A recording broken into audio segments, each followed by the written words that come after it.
Mesdames et messieurs, ravi de vous retrouver et bienvenue à cette nouvelle édition de notre programme Autour du monde concernant notre continent, l'Afrique. Et commençons l'édition d'aujourd'hui du lundi 23 novembre 2020 avec une tournée autour de la presse qui a mentionné l'Afrique, mais après cette très petite pause.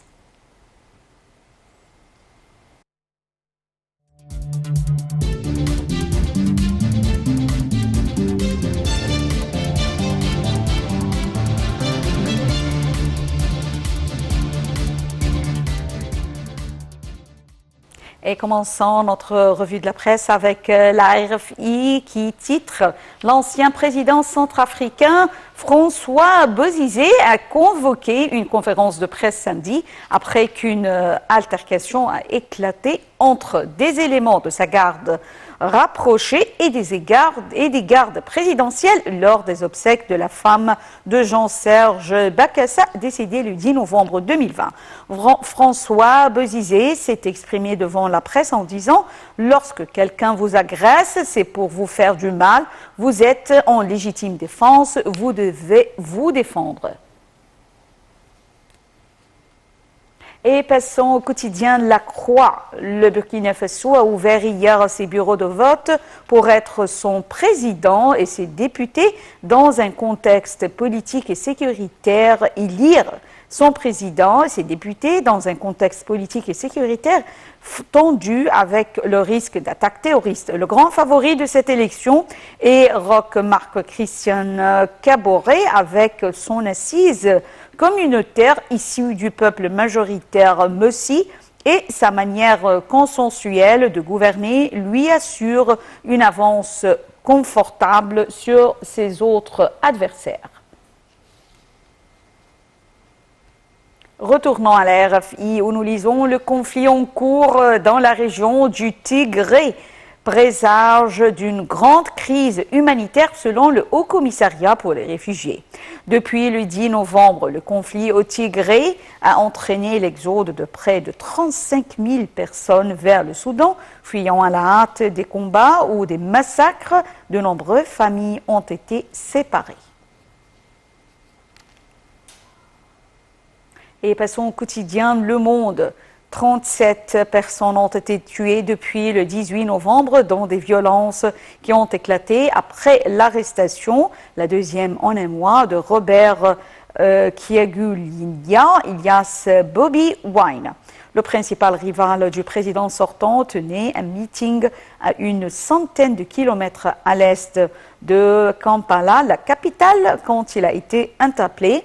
Âgé de 38 ans, ce chanteur, devenu député en 2017, est désormais candidat à la présidentielle et l'icône de la jeunesse urbaine.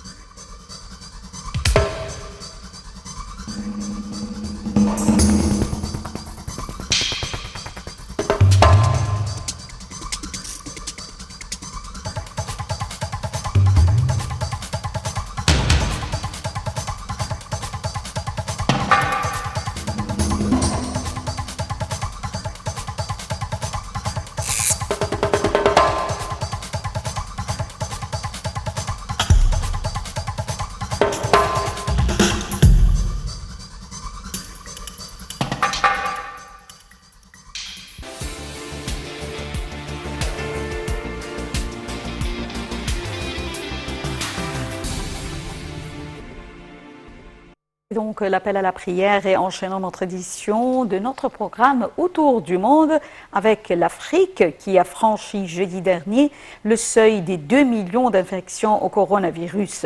Depuis le début de la pandémie, les 55 États membres de l'Union africaine accumulent désormais 2 14 174 cas confirmés d'infection à la Covid-19. Selon les derniers chiffres dont dispose l'OMS, Organisation mondiale de la santé, 48 424 personnes sont décédées en Afrique du fait de la pandémie. Les détails avec Dalia Karam.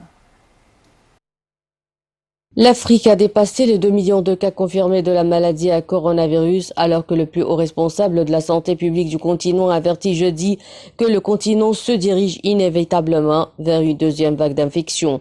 Les centres africains de contrôle et de prévention des maladies ont déclaré que le continent de 54 pays avait franchi le cap.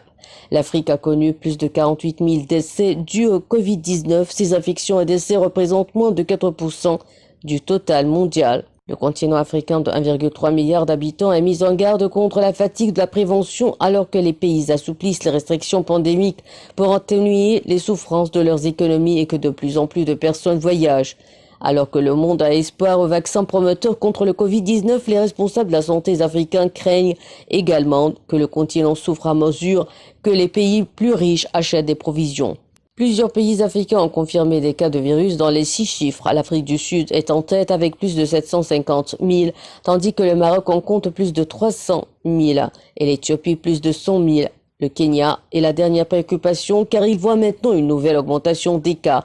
Au moins 4 médecins sont décédés samedi seulement, conduisant un puissant syndicat de la santé dans le pays à brandir la menace d'une grève nationale à partir du mois prochain. Le continent africain a effectué 20 millions de tests de coronavirus depuis le début de la pandémie, mais les pénuries signifient que le nombre réel d'infections est inconnu.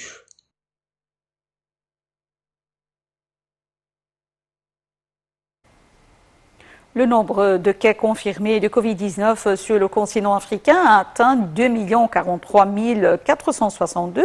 C'est ce qu'a indiqué samedi le Centre africain de contrôle et de prévention des maladies. L'Agence continentale de contrôle et de prévention des maladies a indiqué dans un communiqué que le nombre de décès liés à la pandémie s'élevait à 49 099. Et j'ai le plaisir d'avoir actuellement avec moi en ligne Dr Ayman Aboulaïla, membre du comité de la santé au sein du Parlement. Bonjour Dr Ayman Aboulaïla. Bonjour, bonjour. Bonjour. Tout d'abord, la région de l'Afrique australe est la région la plus touchée par le Covid-19, tant au terme de nombre de cas positifs confirmés que de nombre de décès. Alors, la région de l'Afrique du Nord est la deuxième région africaine la plus touchée par le Covid-19. D'après vous, docteur Ayman Aboulaïla, quelle est la raison de cette disparité?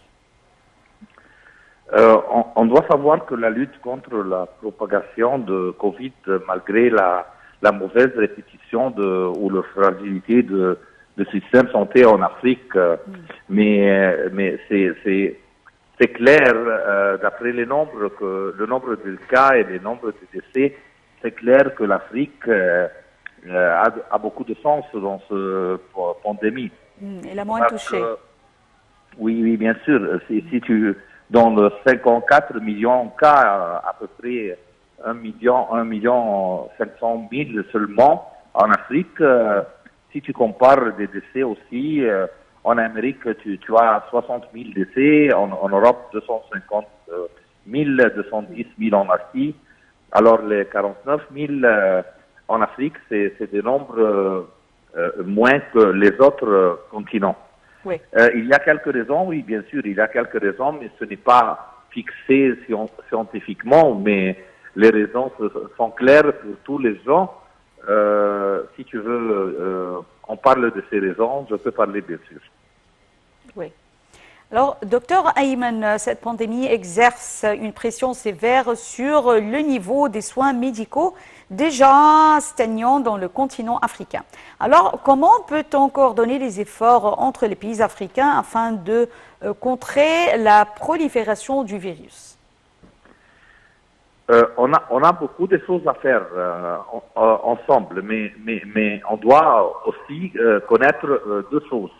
Que les raisons que les nombres de décès, les nombres de cas sont moins en Afrique, parce que l'Afrique a pris des actions rapides et des mesures drastiques pour ralentir la propagation du virus. Oui. D'après les mesures de santé, distance sociale, le premier cas en Égypte, c'était le 14 février.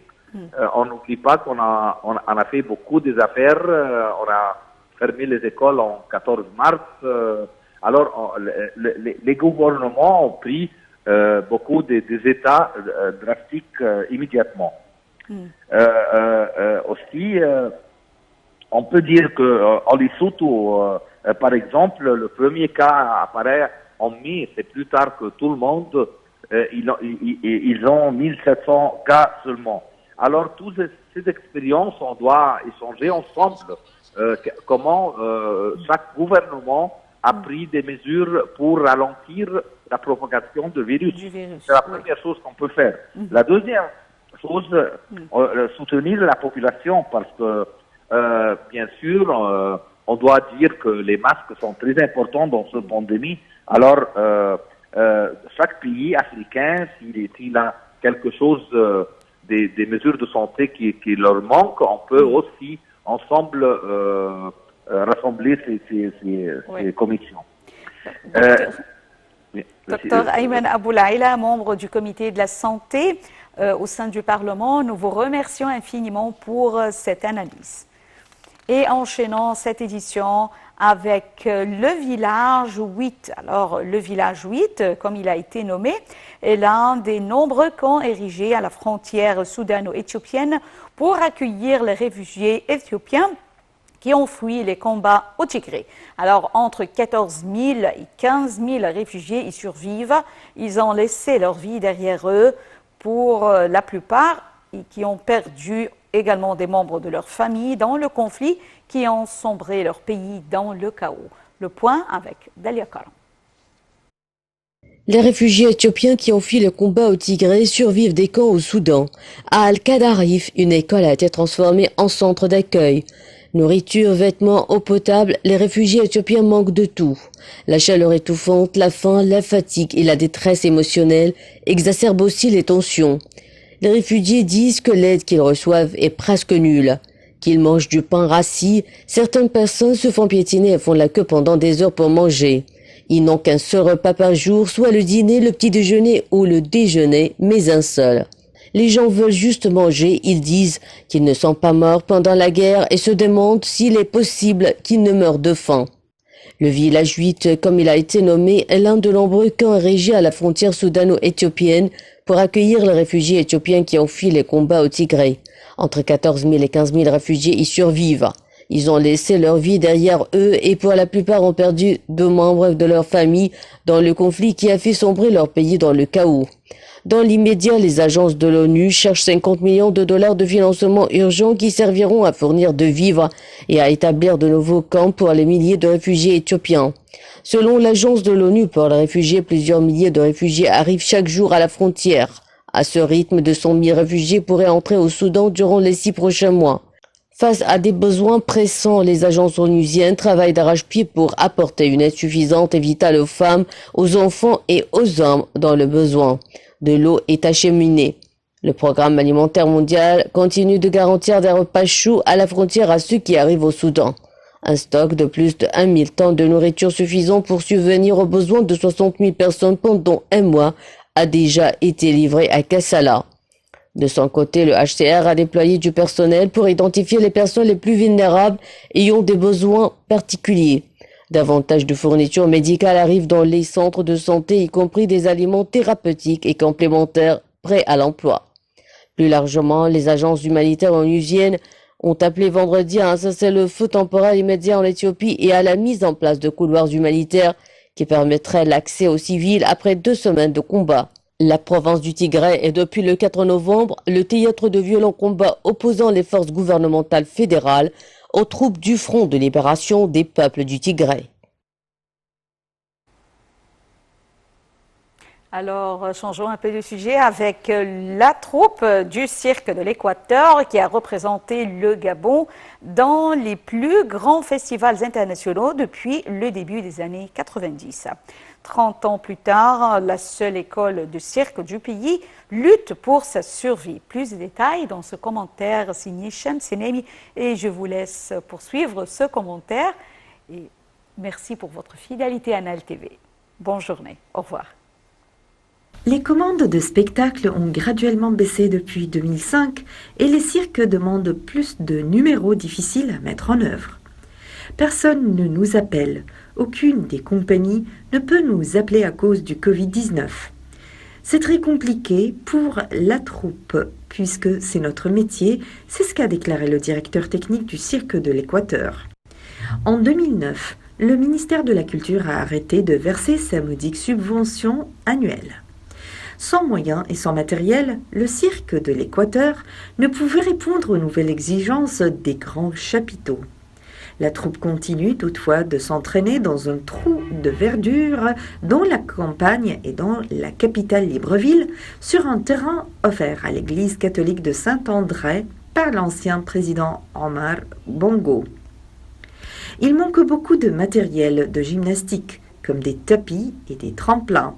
Il nous manque aussi beaucoup d'accessoires de cirque comme des massues et des balles de jonglage, c'est ce qu'a dit l'un des artistes et des entraîneurs du cirque. L'école du cirque forme gratuitement 19 élèves artistes de 8 à 14 ans, principalement des jeunes de quartiers défavorisés. Mais certains se découragent et quittent l'aventure. Ce que les différents cirques et concerts nous demandent aujourd'hui, c'est une plus grande préparation et une plus grande performance. Pour pouvoir réaliser cette performance, nous devons passer par l'entraînement. Et pour pouvoir s'entraîner, nous avons besoin de matériel, confie le président du cirque. Le Cirque de l'Équateur supplie aujourd'hui les sponsors et les autorités de les aider. Mais leurs appels sont pour l'instant restés lettre morte.